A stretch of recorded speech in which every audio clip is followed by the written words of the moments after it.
주님과 함께하는 교회에서 보내드리는 이른 아침 햇살 받기 프로그램입니다. 이 시간을 통해 하나님의 말씀에 나를 비춰보며 나 자신을 성찰하는 시간이 되시길 바랍니다.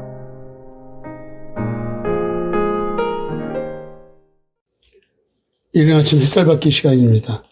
오늘은 역대하 3장, 4장, 5장 1절부터 10절까지를 살펴보겠습니다.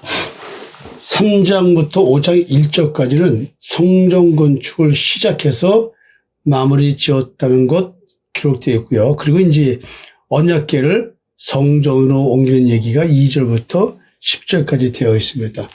일단 3장부터 보면 솔로몬이 왕이 된 지 4년 2개월이 돼서 모리아산에서 성전 건축을 시작합니다.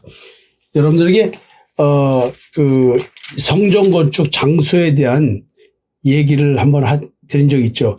오르난의 타작마당. 여기가 다윗이 정한 곳이었죠. 그래서 저주의 장소가 축복의 장소로 바뀌는 뭐 이런 얘기 좀 여러분들이 나눈 기억이 납니다. 그리고 계속 성전의 규모와 구조가 어떻다라고 이제 상세하게 설명을 합니다. 4장에서는 성전 기구에 대한 얘기를 쭉 하고 있습니다. 모든 성전에 비치되는 그 성구들에 대한 얘기죠.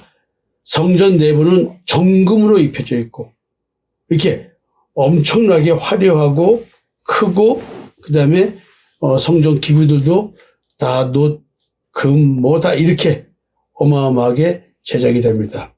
그래서 5장 1절에서는 이처럼 모든 성전 건축과 그에 필요한 모든 기구 제작이 마무리됐다고 얘기를 합니다. 그리고 이제 솔로몬은 아버지 다윗이 하나님께 드릴 그 은금 기구들을 모두 여호와의 성전 곳간에 들여놨다고 얘기를 합니다. 이제 성전 건축을 완료하고 다윗성에서 언약궤를 건축한 성전으로 옮깁니다. 근데 제가 관점을 가고 본 것은 이상하게 5장 10절에 궤 안에는 두 돌판 외에 아무것도 없으니 이것은 이스라엘 자손이 애굽에서 나온 후 여호와께서 그들과 언약을 세우실 때에 모세가 호렙에서 그 안에 넣은 것이더라. 법궤 안에, 언약궤 안에 왜 두 돌판밖에 없을까요? 희한하죠? 우리는 분명히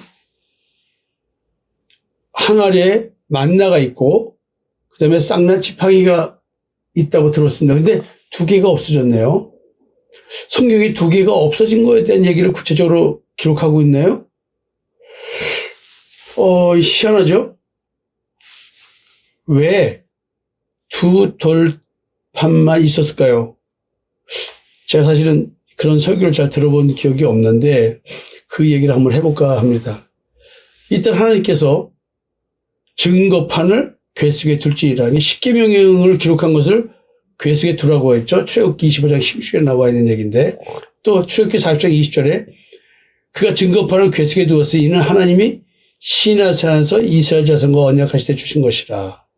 그래서 언약궤의 본래 목적은 십계명의 돌판, 즉 돌판에 새겨진 십계명을 보관하는 것입니다. 언약의 증거로서의 십계명 돌판, 이걸 보관하는 것이 언약궤의 본래 목적이었습니다. 근데 히브리서에서는 그 안에는 만나를 담은 금 항아리와 아론의 쌍난 지팡이와 언약의 돌판이 있었지 이렇게 세 개를 얘기하고 있습니다.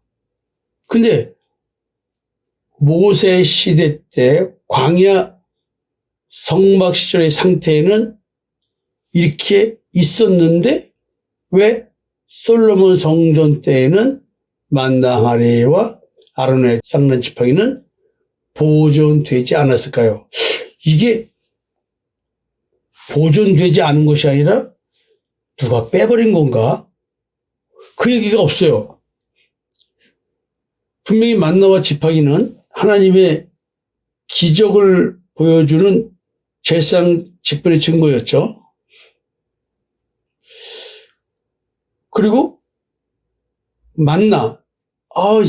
이거는 성경에서 분명히 하늘에서 내려온 생명의 떡. 예수 그리스도 자신을 말하죠. 성육신한 예수를 말하는 겁니다. 근데 왜 이 두 개는 없어지고 십계명이 기록된 두 돌판만 남았을까? 분명히 교회의 목적은 십계명 돌판을 보관하는 것이었습니다. 그래서 이 얘기를 좀 더 한번 생각해 봐야 되겠습니다. 다시 한번 얘기하면 금화 안에 담긴 만나를 담은 금화 안에가 있었습니다. 하늘에서 내려온 생명의 떡이죠. 하늘에서 내려온 생명의 떡은 예수 그리스도를 말합니다. 아론의 쌍난 지팡이는 죽은 나무에서 생명이 생기는 거니까 그리스도의 부활과 하나님의 선택된 제사장직, 대제사장으로서 부활을 가져오는 예수 그리스도를 의미하는 거죠. 그 다음에 십계명을 새긴 두 돌판.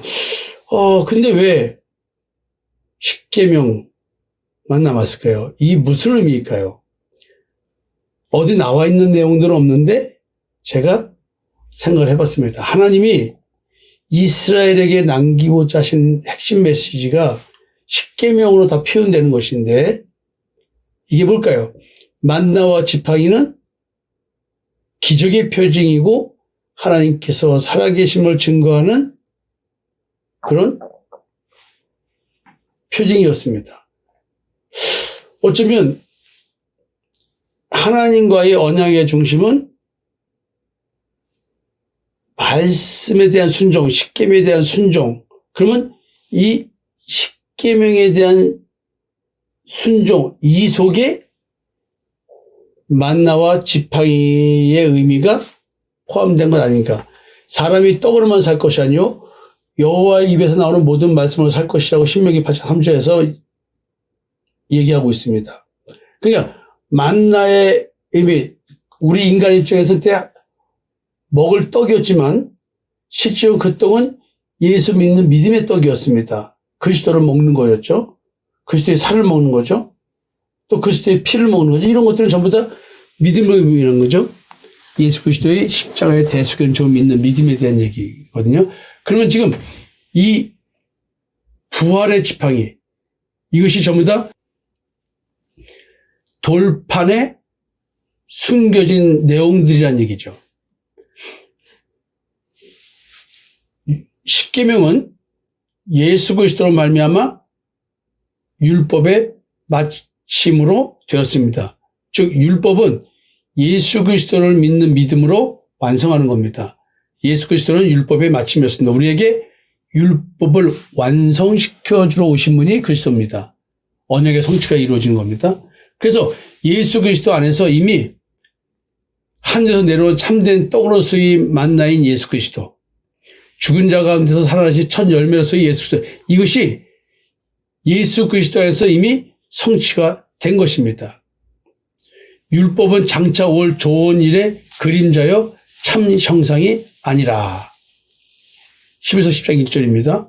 그래서 하나님이 직접 우리 마음에 새 언약을 이루어 주십니다. 내가 내 법을 그들의 속에 두며 그들의 마음에 기록하리라. 예레미야 30장 33절입니다. 새 언약에 대한 얘기입니다. 그러니까 지금 돌판에 새겨진 십계명이 우리 마음판에 기록되는 것입니다. 따라서 십계명은, 율법은 그리스도 안에서 완성되는 것입니다. 그것이 내 안에 새 언약으로 새겨지는 거죠. 그래서 하나님의 말씀은 영원하다. 이사야 40장 8절에 풀은 마르고 꽃은 시드나 우리 하나님의 말씀은 영원히 서리라 하는 것처럼 교회 안에서 마지막까지 남아있는 언약 자체의 본질인 변치 않는 하나님의 말씀. 그래서 지금 아론의 쌍난 지팡이와 하늘 속에 있던 만나, 이 의미는 지금 십계명의 의미로 다 전환돼서 언약궤만 남아 있습니다. 자, 그럼 여기서요, 언약궤가 무엇을 의미하는가? 돌비에 새겨진 십계명은 마음판에 하나님의 영이 쓴 그리스도의 편지를 의미한다고 성경은 얘기합니다. 결국 언약궤는 우리의 마음과 양심을 의미한다고 할 수 있습니다.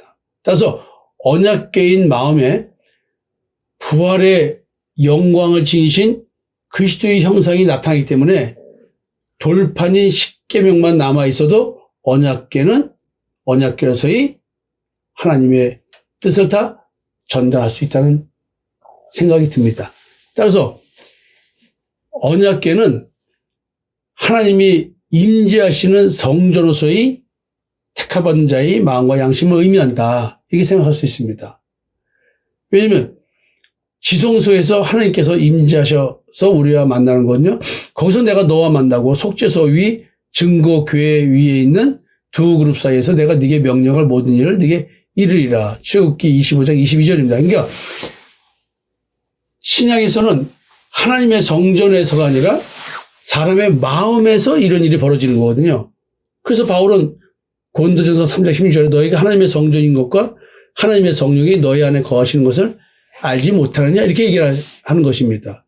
따라서 구약의 언약궤는 하나님의 임재하시는 내면적 공간 곧 우리 마음과 양심을 예표한다고 볼 수 있습니다. 따라서 언약궤 안에 돌판 십계명은 하나님의 말씀을 상징하고 새 언약을 옛 언약에서 새 언약을 보여주는 그림자로서의 돌판 십계명입니다.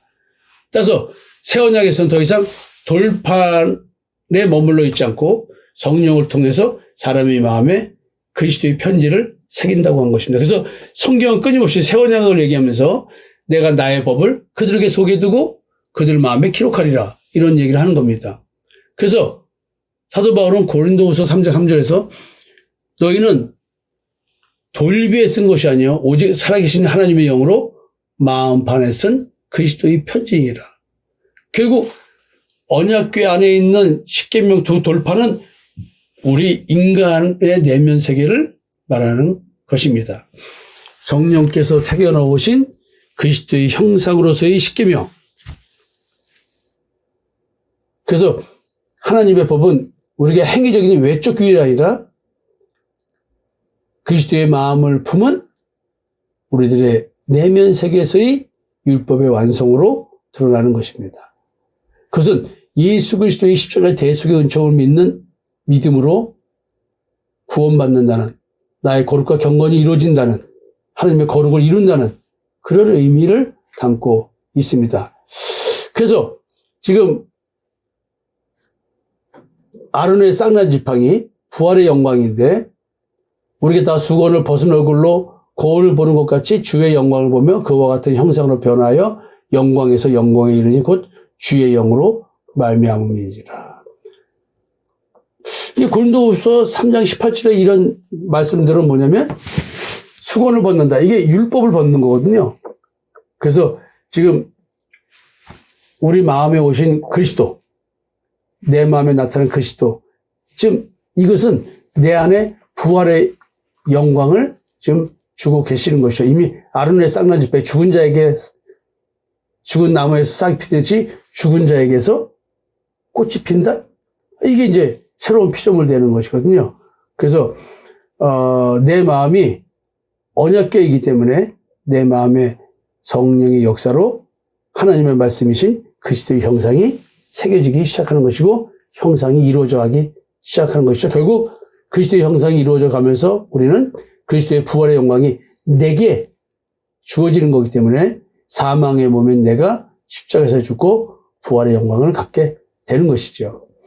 그래서 왜 십계명의 돌판만 남아있을까라는 생각을 하다 보니까 제가 이런 생각을 하게 되었습니다. 여러분, 인간이라는 존재에 대한 이해를 성경적으로 이해하시면서 하나님께서 이렇게 내 마음과 양심에 역사하고 있다는 것 에베소 1장의 바울의 기도를 보면서 한번 생각해 보셨으면 좋겠습니다. 이것이 하늘에 열린 문으로 들어가는 얘기를 하는 겁니다. 여러분, 하늘에 열린 문으로 들어가면 내 마음속에 이루어진 새 언약 그리스도가 쓴 편지를 내 안에서 읽을 수가 있습니다. 여러분, 감사합니다.